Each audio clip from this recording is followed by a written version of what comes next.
Baixada Santista, ó, Sem Reação, chegando pela sua Santa Cecília TV. Um prazer muito grande em contar com a sua audiência nesta sexta-feira ao vivo, falando para os 9 municípios da Baixada Santista e convidando você desde já a participar do nosso programa. 3224-7017, 3224-2944. Nesta sexta-feira, nós temos a presença do Jorge Melo, ele que é o presidente licenciado da APAS, uma entidade de São Vicente, presta um serviço importante a toda a sociedade.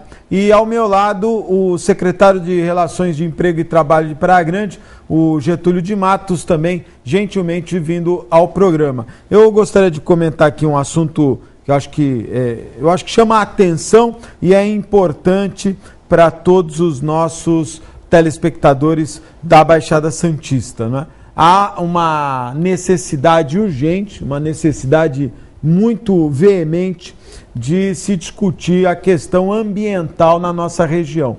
Nós temos tido informações de problemas em Cubatão e que acabam refletindo em todas as cidades, né? Há uma discussão muito grande, e inclusive São Vicente, na Rio Mais 20, apresentará um trabalho que foi a desativação do lixão do Sambaiatuba. Inclusive nós temos algumas fotos aí, como era, aliás, como está, não é? O lixão do Sambaiatuba com a sua a recuperação. Essa foto você pode me dizer, Carlinha, que eu não sei, esse não é o lixão. Ah, essa era do lixão. Ah, muito obrigado. Eu não sabia se era como estava. Então vamos lá.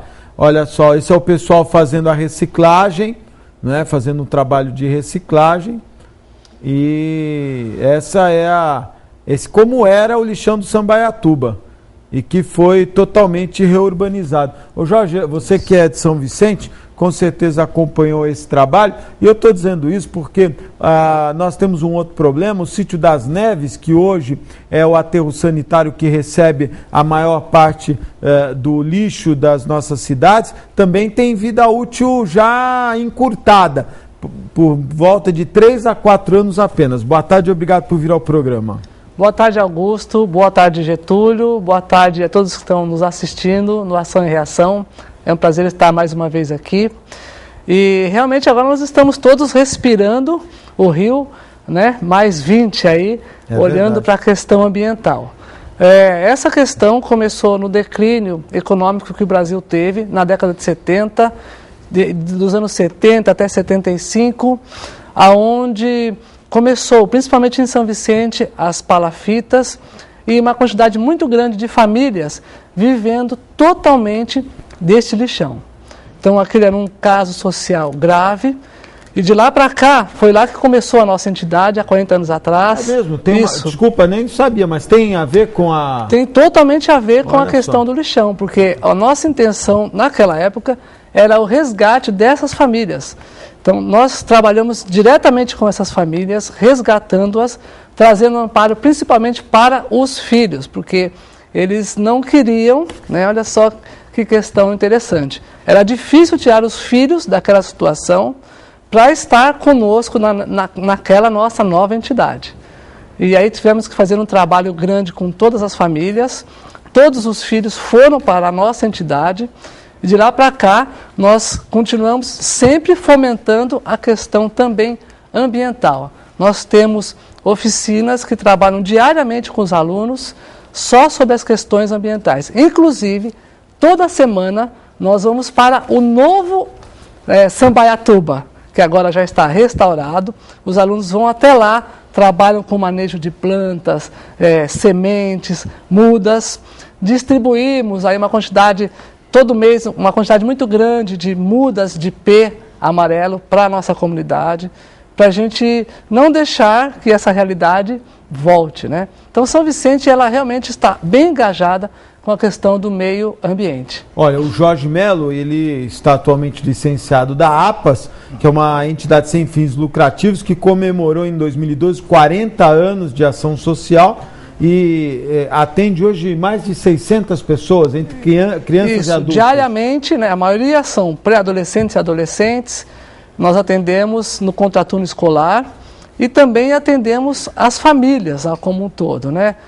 Isso através de oficinas para adultos, então trabalhamos muito com adultos também. O seu pai que foi o fundador, eu estive no lançamento do seu livro, né? Pastor, o reverendo Elcias. Isso, o reverendo Elcias.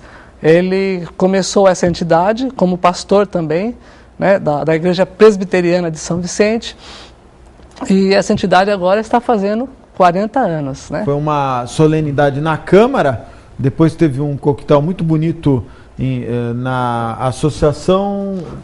Foi na Câmara Municipal. O lançamento do livro, não é? Depois tivemos um coquetel na associação, bem em frente, né? Associação Comercial e Industrial. Associação Comercial, né? Eu queria lembrar que eu até fiquei surpreso com aquele prédio. A Fernanda esteve participando. E foi uma alegria grande tê-los conosco. Lotado, né? Eu fiquei impressionado, lotado. Foi. Até o Márcio França, que estava presente, o Caio, o Pedro Gouveia, estavam admirados. Né? Dificilmente a gente vê a Câmara com tantas pessoas em pé. Né? Foi um evento muito bonito. O pastor Milton da Jardim de Oração. Exato. Também nos deu uma palavra muito bonita para nós. Né? Agradeço a todos aqui de público que estiveram conosco no evento e hoje estão desfrutando do livro. Né? Muito bom. Legal. Fiquei feliz aí. Agora, eu não sabia que tinha essa relação com o lixão. Como é que Praia Grande enfrenta essa questão do resíduo sólido? Getúlio, boa tarde e obrigado por vir ao programa. Boa tarde, Augusto. Boa tarde, Jorge. É um prazer estar aqui de novo. Praia Grande tem uma característica importante, né, que é a sazonalidade. Durante 3 meses do ano, a população de Praia Grande quadruplica, né? E qualquer final de semana, Augusto, atualmente, descem 80 mil pessoas para a cidade. Né? Mas nós não temos mais lixão. Já no seu segundo mandato, o prefeito, então prefeito Alberto Mourão, levou o lixão, desativou o lixão e tem uma empresa agora, fez um processo licitatório e a empresa leva esse lixo para uma cidade que agora me fugiu. Era Mauá, mas me parece que agora voltaram a usar o aterro do Sítio das Neves. E é uma dificuldade, né? A gente tem lá um trabalho... É um problema metropolitano, não é? É um problema que as cidades deveriam se unir para resolver. Fizemos um contato com o Bruno Covas, o secretário estadual de Meio Ambiente, porque uma entidade nos procurou com o intuito de criar uma cooperativa que cuidasse, né, que reciclasse todo o lixo sólido da cidade. E isso está avançando aos poucos. A gente sabe que o pessoal ligado à construção civil está se organizando também para reciclar o lixo oriundo da construção civil, o que já é um avanço importante, né? E é um problema metropolitano que tem que ter um tratamento metropolitano. As cidades, nós somos uma região turística, não podemos conviver com lixo, afastando os investimentos e as pessoas que podem vir aqui nos visitar, né?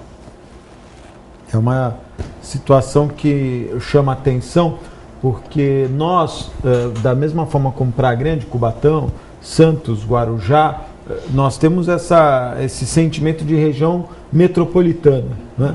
E os problemas são iguais para todos. E a solução deveria vir da discussão de ideias entre os mandatários, não é? Não sei como é que você pensa, você concorda, Jorge? Eu concordo, eu acredito que ainda há muitas disparidades na nossa região, né, de cidade para cidade. Cada cidade tem a sua aptidão natural, mas muitas das questões, por exemplo, o transporte sustentável, estamos falando de sustentabilidade hoje, estamos falando de meio ambiente, esse transporte que envolva de forma completa todos os cidadãos da nossa grande metrópole, que é a Baixada Santista, isso já está se tornando urgente, já passou do tempo de nós trabalharmos forte nessa infraestrutura. E há outras questões também, né, com relação a trabalho em algumas cidades, que a gente precisa estar olhando de forma mais atenta, principalmente São Vicente e uma boa parte, Getúlio, acredito também da Praia Grande. A gente tem que estar olhando para essa questão aí, né, e tirar os jovens da rua, dando oportunidade rápida para que eles possam... Rápida, o mais importante. Rápida, para que eles possam se engajar e se verem como cidadãos participantes, trabalhando. Perspectiva. perspectiva pensando em coisas boas. Como é que a Secretaria vem fazendo algum trabalho nesse sentido, Getúlio? Nós estamos agora terminamos agora praticamente as inscrições para 960 vagas de cursos, numa parceria com o Senai. Já oferecemos 275, no total esse ano, Augusto, já oferecemos mais de 1.200 vagas de cursos profissionalizantes de qualificação destinado para pessoas com idade mínima de 16 anos. É um projeto interessante que a gente está tocando lá, de uma vez só, em meio ano, isso nunca aconteceu. E todos os cursos no segmento que tem mais empregabilidade, soldador, operador de empilhadeira, cuidador de idoso, a área de hospitalidade também a gente está atuando muito forte, porque a Baixada carece de mão de obra qualificada nesse setor da hospitalidade. Então estamos fazendo esse trabalho, mas falando do transporte, você vê como é interessante. Praia Grande, existem empresas de Santos que preferem contratar pessoas de Praia Grande porque o sistema de transporte coletivo de Praia Grande conta com 2 terminais. Então, a pessoa que sai lá da divisa de Mongaguá para vir até Santos paga menos passagem, um valor menor de passagem, do que em algumas cidades da região que tem outro tipo de transporte, que é, por exemplo, transporte alternativo. Então, as empresas... É o caso de São Vicente. As empresas grandes, por exemplo, essas empresas de telemarketing, elas preferem contratar, às vezes, uma pessoa de Praia Grande do que contratar, não sei se é de São Vicente, mas de outras cidades da região. Em razão dessa questão do transporte. Quando foi falado que se ia fazer 2 terminais de transporte para fazer o transbordo das pessoas, e as pessoas poderem economizar a passagem, nossa, para colocar isso, o pessoal não entendeu no começo. Não entendeu. Foram contra, porque antigamente o ônibus passava aqui, e eu já ia direto, e agora eu tenho que ir para o terminal, e é ruim, porque chega no terminal eu tenho que descer e pegar outro ônibus, sem custo, mas tem que descer e pegar outro ônibus. Foi uma grita muito grande. Mas aí, na época, a administração conseguiu ir tateando, e hoje é um fator de empregabilidade dos munícipes de Praia Grande. Agora, Jorge, o Getúlio está falando dessa questão, e eu já briguei muito aqui no programa, porque esse problema existe em razão de um fenômeno curioso, que é a tarifa intermunicipal. Quer dizer, uma região metropolitana que ainda tem uma tarifa intermunicipal, de município para município, a tarifa é diferenciada, né? E, na verdade, poderíamos ter outros centros como esse que o Getúlio colocou, não é, de transbordo. Se fala muito na tarifa única, não é? Quer dizer, você pagar um valor de tarifa e por um determinado tempo você poder usar em vários segmentos. Você acha que isso pode ajudar a melhorar o transporte coletivo da região? Eu acho que isso é importantíssimo. Eu só vejo esse caminho. Eu acredito que em breve, nessa próxima gestão, a gente já deve alcançar resultados nesse sentido, né? Não tem cabimento você ter que pagar 4, às vezes até 4 condições diferentes, você pagar 4 vezes para um transporte, para o seu trabalho, né? Pessoas às vezes pegam balsa, o ônibus de Santos e o ônibus de São Vicente, por exemplo, né? E isso tem dificultado muito, encarecido demais, até é um custo Brasil, digamos assim. E olha, há uma discussão aí quanto à instalação do VLT, se ele vai integrar o transporte alternativo de São Vicente. Isso é uma preocupação muito grande. Ele só tem sentido de existir se integrar, né? Porque